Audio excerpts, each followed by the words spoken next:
just tell me, is my mother going to be fine or not? We're doing everything we can. Your mother needs blood immediately. But Ma, you cannot donate. This result shows you are not biologically related to this woman. Doctor, I beg, stop this joke. That is my mother lying in that bed. Ma, I have run this test 3 times.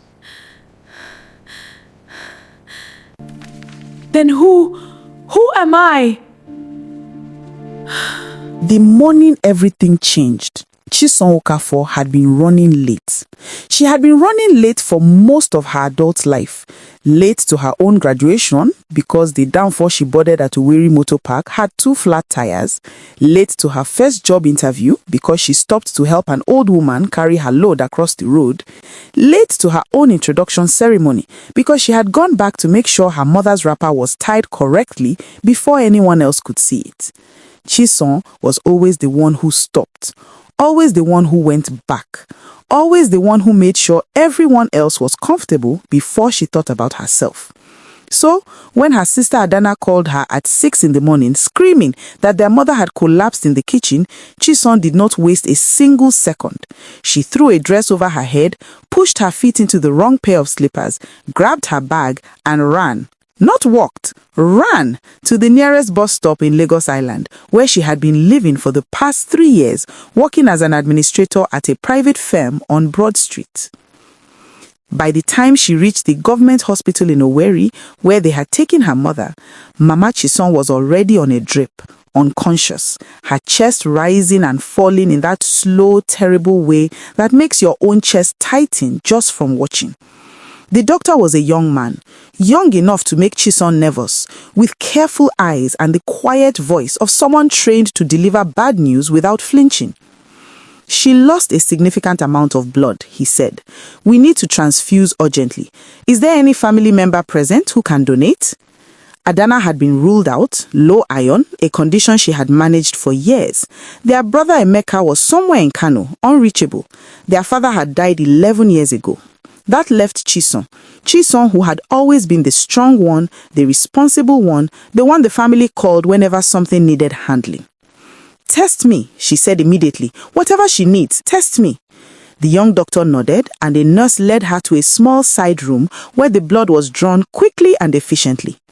Chisom sat in the plastic chair, pressing cotton wool to her inner elbow and prayed quietly, watching the door, counting the minutes, willing her blood to be a match, willing her body to be useful to the woman who had given her everything. She did not expect to wait 40 minutes. She did not expect the doctor to come back with that particular expression on his face. Not the brisk efficiency of a man moving fast to save a life, but the careful stillness of a man choosing his words like he was selecting something fragile from a shelf. Mrs. Okafor, I need you to understand what this result means. Chisom stood up immediately. Just tell me, is my mother going to be fine or not? Your mother needs blood immediately, but Ma, he paused. Just half a second. You cannot donate. This result shows you are not biologically related to this woman. She laughed. She did not mean to, but it came out. That short, sharp laugh that has no joy in it. The kind that comes when your mind simply refuses to process what your ears have just heard. Doctor, I beg, stop this joke. That is my mother lying in that bed. Ma, I have run this test 3 times. The paper fell from her hand. She reached for the wall, and in that single moment, standing in a small side room in a government hospital in Owerri, 23 years of memory began to rearrange themselves in her mind like furniture being moved in the dark. Chisom had always been what her relatives called the different one. Not different in a celebrated way, different in the way that made aunties tilt their heads and say things just low enough that a child could hear but not quite understand. Different in the way that made her wonder, even as a small girl plaiting her mother's hair on Sunday mornings, why she was so light-skinned when everyone else in the family was deep brown and beautiful. Why her nose sat on her face the way it did. Why she never quite caught the rhythm of things that came so easily to Adana and Emeka. The loud laughter, the ease of belonging, the way they moved through family gatherings like fish in familiar water, while Chisom always felt slightly like she was swimming against a current nobody else could feel. Her mother had always had an answer ready whenever anyone pushed too far. She takes after my grandmother, she would say firmly, and the subject would close. Mama Chisom was not a woman people argued with. She was small and fierce and deeply certain, and her certainty was enough to silence most questions. But certainty, Chisom now understood standing in that hospital corridor, was not the same as truth. She found Adana in the waiting room, her eyes red and swollen, clutching a rosary. Adana, Chisom sat down beside her and kept her voice completely flat. Adana, did Mama ever tell you anything about when I was born? Adana looked at her. What kind of question is that? Mama is in there fighting for her life and you're asking? Adana, just the name, flat and quiet. Something in Chisom's face must have communicated what her voice would not, because Adana stopped. She looked at her sister for a long moment with those red-rimmed eyes, and then she said slowly, "There was something I heard Papa and Mama arguing about once when I was very small. I thought I misunderstood." "What did you hear?" Adana looked down at the rosary in her hands. Papa said, "She is not ours and you know it." And Mama screamed at him to never say that again. I thought he meant... She stopped. I thought he was saying she was not his favorite. I was maybe 5 years old. I did not understand. Chisom nodded slowly. The corridor around her seemed to have gone very quiet. "Get Mama blood from the hospital blood bank," she said. "I will pay for it. And when she wakes up, do not tell her anything yet." She drove back to Lagos that night in a kind of controlled silence that frightened her own reflection in the rearview mirror. By the time she reached her apartment in Lagos Island, she had already begun making calls. A friend who worked in records at the University of Nigeria Teaching Hospital in Enugu, a cousin who knew someone in the State Ministry of Health, a woman from her church who had worked as a midwife in Owerri General Hospital for 30 years before retiring to Port Harcourt. The midwife was the first who said the words out loud. "My daughter," the old woman said over the phone, her voice carrying the weight of something long carried. There were things that happened in that hospital in those years. Terrible things. Babies mixed up, sometimes by accident, sometimes a long pause, sometimes not. Accident. That hospital was not properly managed. Records were altered. Nurses were not well paid, and some of them... She stopped herself. "Which year were you born?" When Chisom told her, the line went quiet for so long she thought the call had dropped. "There was a nurse," the old woman finally said. "She died 4 years ago. God rest her soul, but the truth does not die with a person. Her name was Nurse Obiageli. She worked the night shift in the maternity ward for almost 15 years.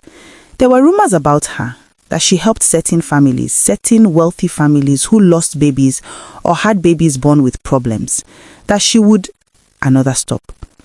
"I cannot say more than this on the phone, but if you want to find where you truly came from, you need to find the records from that ward from the year you were born, if any still exist, and you need to find Nurse Obiageli's family." It took Chisom 4 months. 4 months of weekends spent in Owerri, going through what remained of hospital records in rooms that smelt of damp paper and abandonment.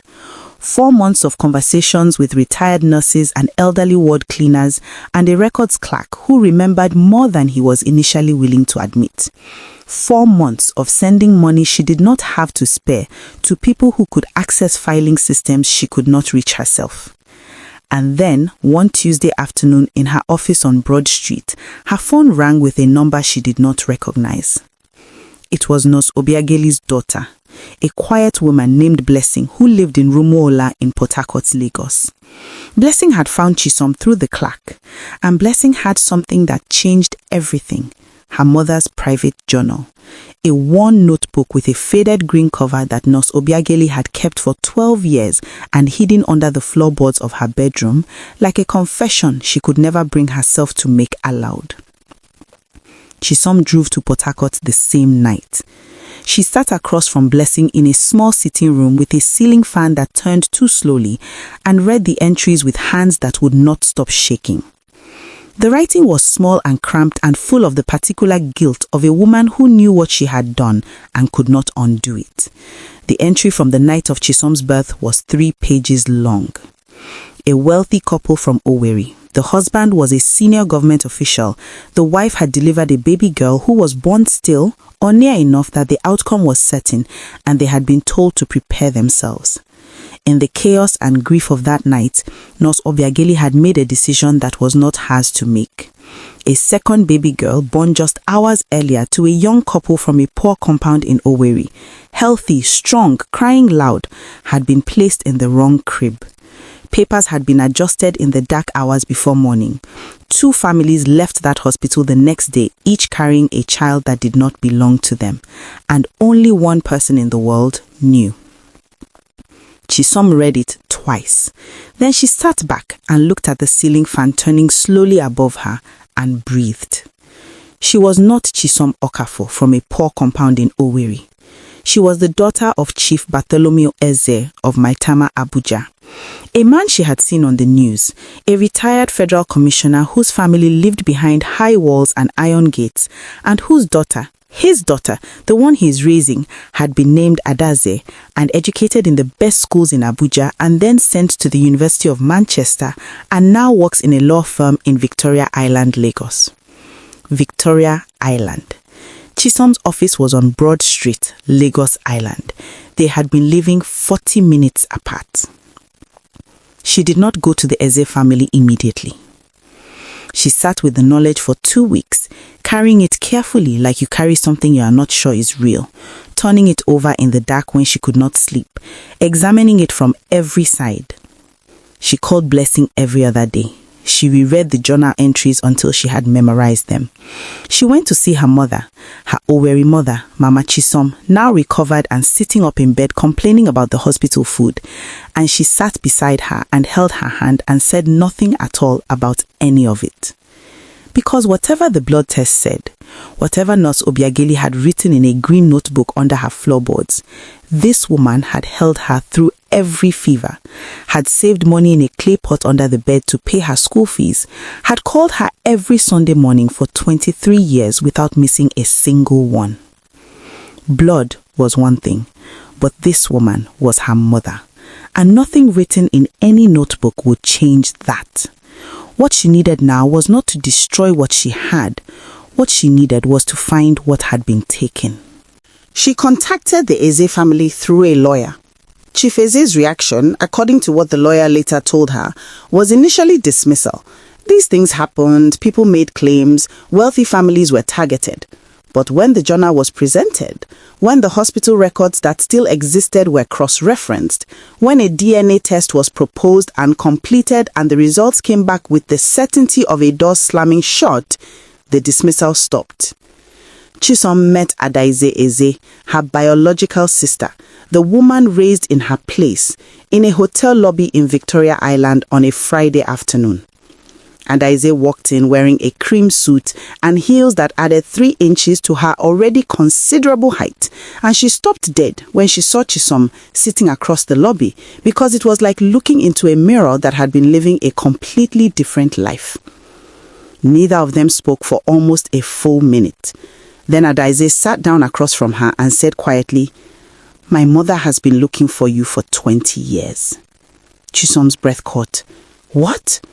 She never believed it, that you were not hers. She told my father something was wrong from the very first week. She said it in her spirit. She went back to that hospital 6 times in the first year asking questions, asking to see records, asking for the nurse who was on duty that night." Nurse Obiageli looked her in the face and said there was nothing to find. "My mother searched for 17 years before my father made her stop. He said it was destroying her." A pause. "It destroyed her anyway." "Where is she?" Chisom asked. Her voice came out smaller than she intended. "Your mother, where is she now?" Adaize looked at her for a long moment. "She is in Maitama, Abuja. She has been ill for 2 years, but she is alive." She leaned forward slightly. "And I called her before I came here today. I told her I was meeting someone. She made me promise to bring you back with me." Chisom walked into that house in Maitama, Abuja on a Saturday morning in November, and the woman sitting in the chair by the window turned at the sound of footsteps and looked at her, really looked at her, and began to cry before Chisom had taken 3 steps into the room. Not the crying of a stranger, the crying of someone who recognizes something they thought they had lost forever. "I knew," the woman said, reaching for her with both hands. "I told them. I told everyone. I knew." Chisom crossed the room and took both those hands in hers and stood there while 23 years of a wrong that had been done in the dark finally, fully came into the light. 2 families, 1 deliberate act, 23 years of living in the wrong place. But here was the thing Chisom understood by the time all of it was over. She had not been living in the wrong place. She had been living in the place God allowed, being shaped by a mother who hawked pepper and saved in a clay pot and called her every Sunday, being made into the woman who stopped for strangers and went back to check on people and ran to hospitals without thinking about herself first. She could not have become that woman in a mansion in Maitama, Abuja. She had needed every hard thing, every missed thing, everything she had not had. And when she finally sat between 2 mothers, the one who raised her and the one who had searched for her, at a quiet dinner in Lagos where everyone cried more than they ate, she understood that the worst thing that had ever happened to her had also somehow been the thing that made her exactly who she was meant to be. Some doors look like walls until the right moment opens them, and some people have to travel the long way around to arrive at their own life. If this story moved you, share it with someone who needs to hear it today. And if you are new here, welcome to Gracious Folktales, where every story carries a truth that lasts long after the telling. Subscribe so you never miss what comes next.